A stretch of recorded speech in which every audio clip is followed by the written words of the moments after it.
Sup freaks, we're gonna go ahead and do a message.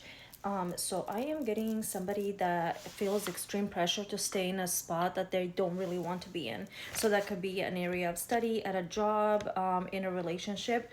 And I'm getting somebody who feels this giant pressure on them because everyone is pressuring them to stay, but they are ready to journey on to something else. And I was getting these are some of the signs that it could be for you. I last night I was like going to bed and I hadn't eaten anything in, however many hours before bed, and I started feeling this like insane salt feeling, when you just eat something so salty, so like really salty food. Also, I was getting an image of somebody who's sitting there, and like, let's say you want to end a relationship, or you live in your parents' house and you want to tell them that you want to change like course, like again within your job or school, and you're making some food and you're putting in the salt, but because you're so distracted about how you're going to tell them, or the anxiety that you're feeling because you're about to drop this truth bomb on them, you over salt, you salt again, so you make the food extra salty. So that's, I was getting that. Or you're in a family where you're like, oh my god, these people don't even like know how to season their food. I don't know why. That's coming to mind. Or somebody who's like likes really bland food. Like, I don't know, salt is very significant. Okay.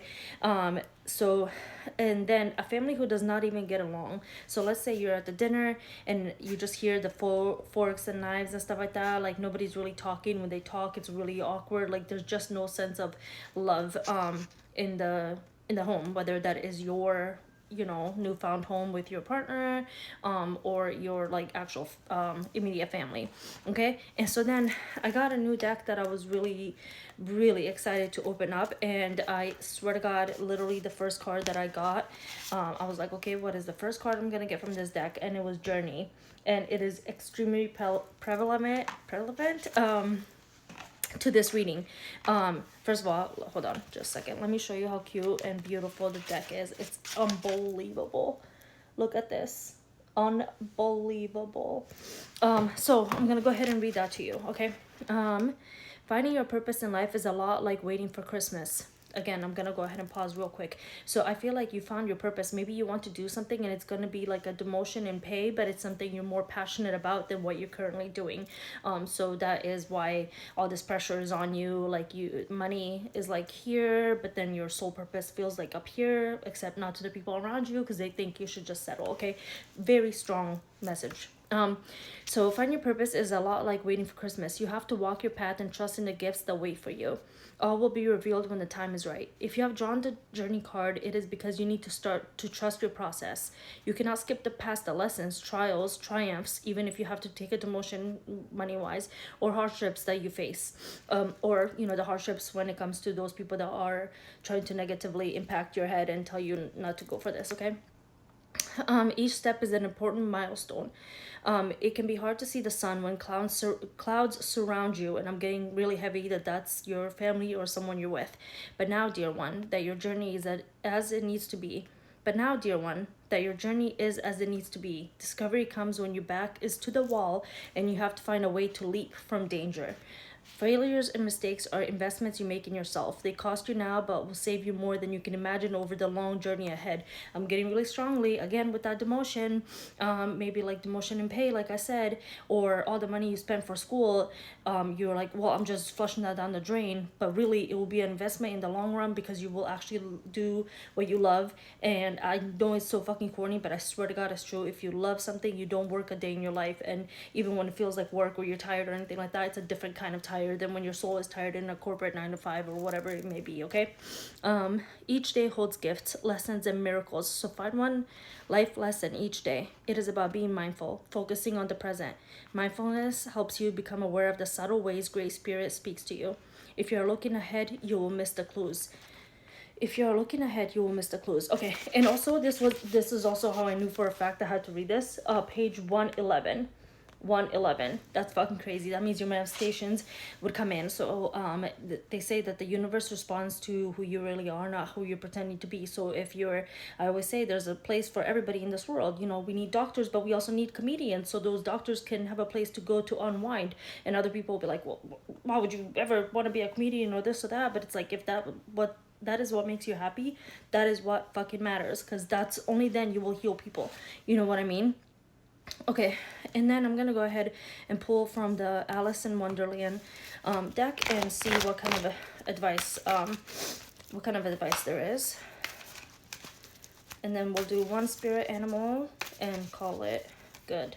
So I'm just getting really, look at this journey card.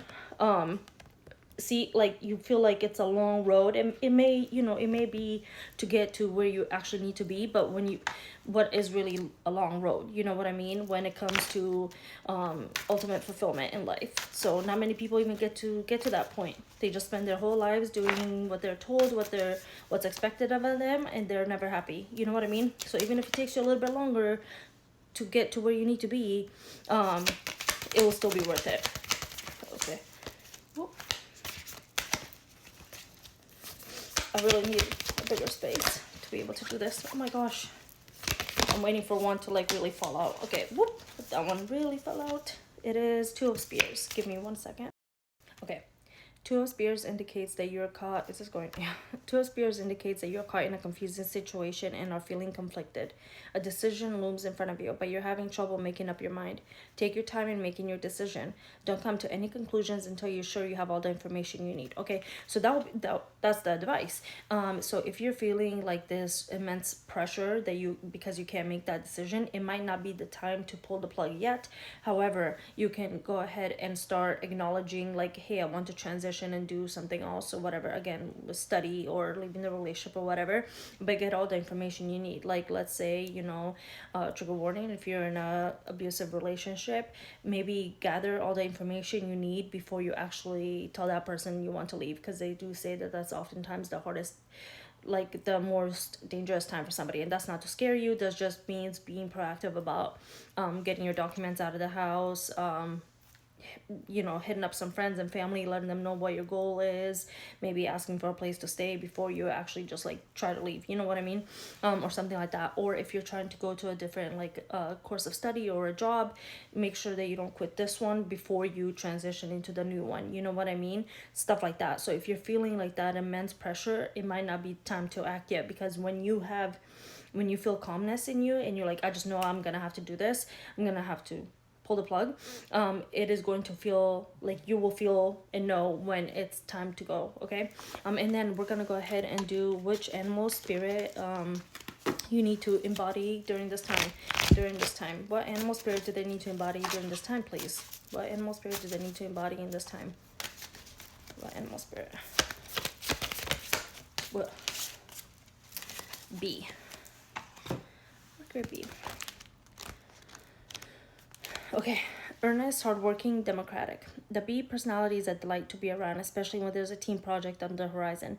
Bees love to work steadily and thoughtfully until the final task is complete. They are sensitive creatures aware of many subtleties at once, since their artists are heart. They usually add creative details to the overall vision. For the most part, they have bustling, joyous personalities. Until they're too tired from all the work, then they gripe, then they sting. Oh my god, something's coming in heavy. Okay. When in balance, content, active, vibrant. When out of balance, overworked, annoyed. To bring into balance, minification. Okay, so that is coming in strongly when it says that you sting. So let's say you're, again, at a family dinner or whatever, and you're like, these people don't even make the food right. Like, you start getting mad at them because you're internally struggling. So don't sting other people because you feel overworked or you don't feel like you're in the right field, or whatever, or your job is just giving you a hard time. Because it says that you actually do love hard work, and again, with that journey card, you don't mind doing hard work. It's just you want it to be soulful and to you, like you want it to make sense to you and your soul and be happy. That's all. So maybe if you that's also coming in, if you explain that to the people that you are telling this to, and be like, I'm willing to work really hard to get what I want. I don't mind hard work, but this is just not the kind of hard work I want to do. You know what I mean? I don't mind hard work, but I don't want this kind of hard work, whatever it may be. Okay, so those are the big that's the big advice. And yeah, don't sting people. I have been there, trust me. When I'm overly stressed, tired, whatever it may be, I'm really awful, like mean, or I used to be, and I try to really work on that now. And if I do happen to get in that stage, then I go and I immediately apologize. Okay, that's your advice. Bye.